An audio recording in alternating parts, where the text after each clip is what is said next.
తెలంగాణ రాష్ట్రంలో local body sarpanch ఎన్నికలను రసవత్తర జరుగుతున్నాయి, పోటాపోటీ జరుగుతున్నాయి. సో ఇట్లాంటి సందర్భంలో రంజాపూర్ అనేటువంటిది ఏటి రంజాపూర్ కృష్ణానది పక్కనే ఉంది. ఈ గ్రామంలో మీరు సర్పంచ్ నిలబడ్డారు.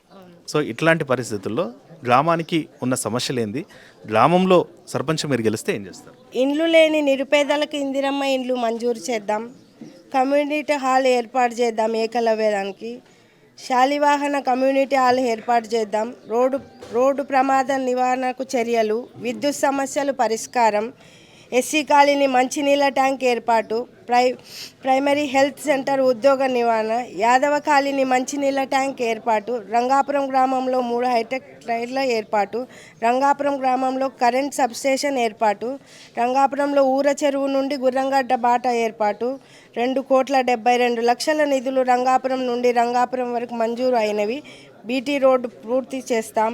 వివిధ జనరల్గా అంటే మనం ఎమ్మెల్యే ఎలక్షన్స్, ఎంపీ ఎలక్షన్స్ లాంటి పెద్ద ఎలక్షన్స్ జరుగుతున్నప్పుడు మేనిఫెస్టో చూస్తాము. రంజాపూర్ గ్రామంలో